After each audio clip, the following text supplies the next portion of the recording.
is going out there and this is huge and the world is going to see this. It's a global phenomenon, the MCU. So just knowing that is hard to wrap your mind around. But last night, I feel like I started to get a glimpse of it. Congratulations on this series.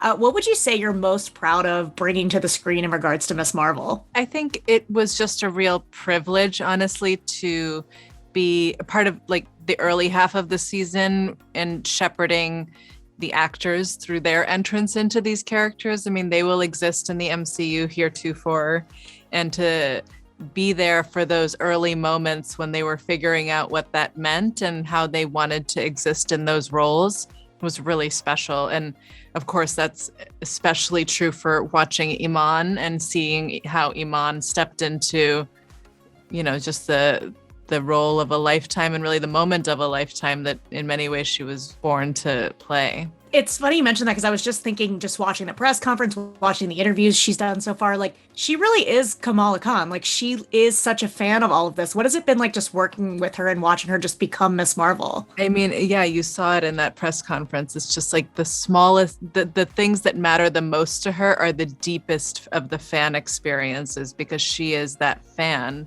So, and that is Kamala Khan. So just the meeting of a person like Iman, a spirit, a soul like Iman, and a character that was kind of made to touch her heart, and seeing those things come together was just really like so beautiful and such a privilege, like I said, to bear witness to. Yeah, it's such a charming show so far too, and I'm luckily we got to see episode 2, which you directed, and a lot of people are wondering about Kamala's kind of power change from the comics to the screen. Right. What went into just deciding exactly what her powers would be and how they would look? Because you kind of had to showcase that in episode 2. Yeah, there was a lot of conversations about how to show the journey of her figuring it out. And thankfully in episode 2, we were figuring it out as she was figuring it out a bit, so I think the journey reflected the process a bit. But I also think, that was such a bigger conversation within the MCU and the folks at Marvel and figuring out how that power set would play out among all the shows and all the movies and all the things that she'll exist in beyond just this first season of this show. So I think that was what we were doing. We were really trying to set up something that was going to exist, beyond just what we were doing in the moment. I think this show also has a lot of rewatchability because there are details in the background if you keep your eyes out. Is there anything in maybe like in episode 2 or another episode that you're really like fans should watch out for? Any details? Kamala's bedroom is just filled with Easter eggs of fandom. I think fans will be really excited about just dissecting all of her wall art. The murals in Jersey City and Newark Avenue, I think those murals were all done by South Asian artists. They're all, I think that kind of stuff is really worth looking out for and capturing and shouting out. Music, the music is the soundtrack to the show is filled with really incredible work by contemporary South Asian artists, old school South Asian stuff. So I think those are all the text. That's what really builds, I think, the texture of the world and makes it feel authentic. And that's the stuff I hope people spend some time dissecting. That's really cool. Is there a storyline from the comics that you would really love to see come to fruition at some point in the MCU for Kamala? No, I just am excited to see her interact with other characters in the MCU because she's such a fan. I'm excited, for her to, really anything from the comic, and the comics kind of touch on it in a way that may not be possible for the MCU. Some of those characters may not be possible moving forward for her to interact with, but I hope that we'll just be able to experience that with her because it will be and feel like what it feels like to see Iman meet these people, like when she met Tom Holland or when she met Brie, or her interact, like her talking about how she's like text buddies with Brie Larson now. I mean, this must be like so mind-blowing for her, and I think that will be what those storylines will be like for Kamala when she gets to meet,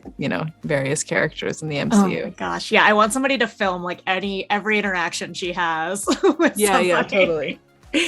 What was your biggest pinch me moment just working with Marvel, working on this show? Honestly, last night at the premiere, it's so strange, because when you're working on a film set, it's so granular and you're so wrapped up in the details and you're just trying to make your day and you're trying to just get it done on a day-to-day basis, get that extra shot before the sun goes down, that kind of thing, that it's hard to get the perspective of how big the thing you're doing is. And then last night you have this big premiere at El Capitan shutting down Hollywood Boulevard.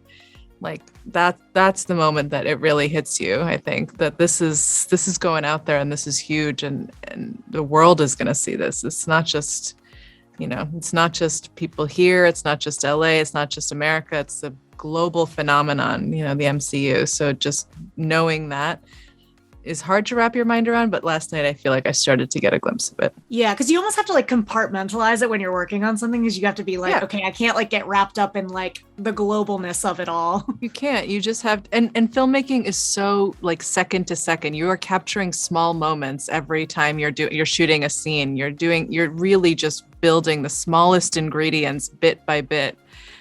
So it's very hard to get a sense of the big picture until it all comes together like this. Right. And Miss Marvel is a character that a lot of people love. That comic is huge. She has a lot of fans. But I think when a character also makes the jump to live action, it brings in this whole new layer of fans. What does that mean to you, just knowing how many more people are going to know Miss Marvel? It's very meaningful for me. I think it's hopefully very meaningful for everyone else out there. Hopefully it's very meaningful for the MCU. I think it is, like what Kevin was saying in the press conference. I think a lot of people will watch Miss Marvel that aren't necessarily comic book fans of the comic book or even fans of the MCU or even like just, kind of loyal viewers of everything that they're putting out because of the family and because of the fact that she's Muslim, because she's from a South Asian family. I know a lot of my family members are really excited to watch the show that wouldn't necessarily watch anything in this milieu to begin with. And I think as a result, not that they need it, but they're going to have that many more fans all over the world by giving them an opportunity to see themselves in this family. I love it. The show rocks. Thank you so much for your time. Such a pleasure to talk to you. Thanks. Thanks. Take care. To you too.